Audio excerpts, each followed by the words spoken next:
নমস্কার বন্ধুরা, আজ আমি তৈরি করছি ইলিশের মাসি চাপিলার রেসিপি। বাঘের মাসি যদি বিড়াল হতে পারে, তবে ইলিশের মাসি চাপিলা ছাড়া আর কেউই হতে পারে না। তাই আমি এখানে চাপিলাকে বলছি ইলিশের মাসি। এই রেসিপিটা আমি কাঁচা মাছ দিয়েই করব। মাছটাকে কিন্তু আমি এখানে ভাজবো না, কারণ চাপিলা মাছগুলি এত পরিমাণ নরম হয় যে আপনারা তেলে দেওয়ার সাথে সাথেই কিন্তু এরা কাঁটাগুলো প্রায় ছেড়ে দেয়। তাই আপনারা যদি এগুলিকে ভালো করে কেটে ধুয়ে কাঁচা অবস্থায় রান্না করেন, তাহলে কিন্তু এর স্বাদটাও অনেক বেড়ে যায় এবং দেখতেও মাছগুলি অনেক সুন্দর হয়। তো চলুন মাছগুলি এবার আমরা সব কেটে ফেলি। এই মাছগুলি কাটতে খুব বেশি কিন্তু আমাদের কষ্ট করতে হয় না। মোটামুটি আঁশগুলো ছাড়িয়ে নিয়ে তারপর হাত দিয়েই কানকোটা পরিষ্কার হয়ে যায়। পেটটা গালিয়ে নিলেই কিন্তু আমাদের মাছগুলো কাটা কমপ্লিট হয়ে যাবে। অল্প যা কিছু আঁশ থাকবে সেটি নুন দিয়ে ঘষে নিলেই আমাদের পরিষ্কার হয়ে যাবে। আমরা আঁশগুলি যখন ছাড়াবো তখন শুধু একটু হালকা হাতে আঁশগুলিকে ছাড়িয়ে নেব, কারণ মাছগুলি এত পরিমাণ নরম যে না হলে কিন্তু ভেঙে যেতে পারে। মাছগুলো সব কাটা হয়ে গেলে এবার আমরা মাছগুলিকে ভালো করে ধুয়ে পরিষ্কার করে নিয়ে এগুলিকে নুন হলুদ মাখিয়ে রেখে দেব। নুন হলুদ মাখিয়ে কিছুক্ষণের জন্য আমরা কিন্তু এটিকে রেখে দেব। এবার আমরা গ্যাসে একটি কড়াই বসিয়ে তাতে দিয়ে দেব অল্প পরিমাণে তেল। তেলটা আমরা খুব বেশি দেব না, কেননা রান্নার শেষে আমরা অল্প কাঁচা তেল ব্যবহার করব। তাই মোটামুটি তেল দিয়েই আমরা কিন্তু এই রান্নাটা করে নেব। তেল গরম হয়ে গেলে তাতে আমরা ফোড়নের জন্য দিয়ে দেব শুকনো লঙ্কা ও কালো জিরে। শুকনো লঙ্কা ও কালো জিরেগুলো যখন ভাজা ভাজা হয়ে যাবে, তখন আমরা এতে দিয়ে দেব রসুন। রসুনগুলো কিন্তু আমরা গোটা গোটাই রাখবো, এখানে রসুনগুলোকে কিন্তু আমরা থেতলাবো না। তারপর এতে আমরা দিয়ে দেব কুচনো পেঁয়াজ। পেঁয়াজ রসুনগুলোকে আমরা সুন্দর করে লাল লাল করে এখানে ভেজে নেব। পেঁয়াজ রসুনগুলো ভালো মতো ভাজা ভাজা হয়ে গেলে তারপর আমরা এতে দিয়ে দেব কিছু টমেটো। টমেটো এবং পেঁয়াজ রসুনগুলিকে ভালো মতো নাড়াচাড়া করে নিয়ে যখন দেখব টমেটোগুলো বেশ সেদ্ধ হয়ে এসেছে, তখন আমরা এতে দিয়ে দেব অল্প পরিমাণে জিরের গুঁড়ো ও ধনের গুঁড়ো। জিরের গুঁড়ো ধনের গুঁড়োর সাথে সব কিছুকে ভালো মতো মিশিয়ে নেব। এরপর আমরা এতে দিয়ে দেব পরিমাণ মতো নুন ও হলুদ। পরিমাণ মতো নুন ও হলুদ দিয়ে আমরা এগুলিকে সব কিছুকে আবার ভালো মতো সুন্দর করে ভাজা ভাজা করে নেব। তারপর এতে আমরা দিয়ে দেব অল্প পরিমাণে জল।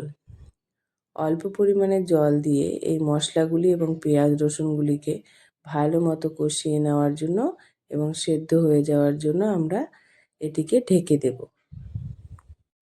চাপিলা মাছ রান্না করলেও কিন্তু ইলিশ মাছ রান্না করলে যেরকম আপনার বাড়িতে বেড়াল ঘোরাঘুরি করবে, চাপিলা মাছ রান্না করলেও কোত্থেকে যেন ওরা ঠিক খবর পেয়ে যায়, আপনার বাড়িতে কিন্তু একইভাবে ঘোরাঘুরি করতে দেখা যাবে। স্বাদে এবং গন্ধেও এরা কিন্তু প্রায় ইলিশেরই কাছাকাছি, তবে পার্থক্য অনেকটাই। এবার আমরা ঢাকনাটা খুলে নিয়ে দেখব মশলাগুলি সব কষে গেছে কিনা। দেখুন আমাদের মশলাগুলি সব সেদ্ধও হয়ে গেছে এবং খুব সুন্দর কষে গেছে। এবার যেহেতু আমরা এই চাপিলাটা ভাপা রান্না করব, সেই জন্য এতে দিয়ে দেব আমরা কিছু পোস্ত ও সর্ষে বাটা। এখানে আমি সাদা সর্ষেটাই কিন্তু ব্যবহার করেছি এবং বেটে বেশ সুন্দর করে ছাঁকনিতে ছেঁকে ছাবাগুলো কিন্তু সর্ষের ফেলে দিয়েছি। শুধু আমরা গ্রেভিটাই এখানে সর্ষের নিয়েছি। পোস্ত ও সর্ষে বাটাটা দিয়ে এখন আমরা যে মশলাগুলি আগে কষিয়ে নিলাম তার সঙ্গে এগুলিকে ভালো করে মিশিয়ে নেব। পোস্ত বাটা এবং সর্ষে বাটার সঙ্গে মশলাগুলি যখন ভালো মতো মিশে কষতে শুরু করবে এবং তেল ছাড়তে শুরু করবে, তখন আমরা এতে দিয়ে দেব অল্প পরিমাণে গরম জল। গরম জল দেওয়ার পর যখন ঝোলটা আমাদের ফুটে উঠবে তখন আমরা এতে দিয়ে দেব আমরা যে কাঁচা মাছগুলো নুন হলুদ মেখে রেখে দিয়েছিলাম। মাছগুলি যেহেতু খুবই নরম, তাই মাছগুলি কিন্তু দিয়ে আমাদের খুব বেশিক্ষণ রান্না করতে হবে না। অল্প কিছুক্ষণ মাছগুলি দিয়ে নাড়াচাড়া করে ঢেকে রান্না করে নিলেই কিন্তু আমাদের এই রেসিপিটা তৈরি হয়ে যাবে। মাছগুলিকে যখন উল্টাপাল্টা করবেন তখন একটু সাবধানে করবেন, কারণ আমরা যে কারণে মাছগুলিকে কাঁচা রাখলাম, না হলে সেই মাছগুলি কিন্তু ভেঙেই যাবে এবং দেখতেও ভালো লাগবে না। মাছগুলো সব দেওয়া হয়ে গেলে এতে আমরা দিয়ে দেব কয়েকটি চেরা কাঁচা লঙ্কা। চেরা কাঁচা লঙ্কা দিয়ে তারপর আমরা এটিকে ঢেকে দেব। ঢেকে গ্যাসের ফ্লেমটা একদম কমিয়ে রেখে এটিকে আমরা 10 মিনিট মতো ঝোলের সঙ্গে ধীর ফ্লেমে ভাপিয়ে নেব। ভাপিয়ে নিলেই কিন্তু আমাদের রান্নাটা প্রায় কমপ্লিট হয়ে যাবে। এখন ধীরে ধীরে এগুলিকে নাড়াচাড়া করে নিয়ে আবার আমরা একটু এগুলিকে ঢেকে ভাপিয়ে নেব।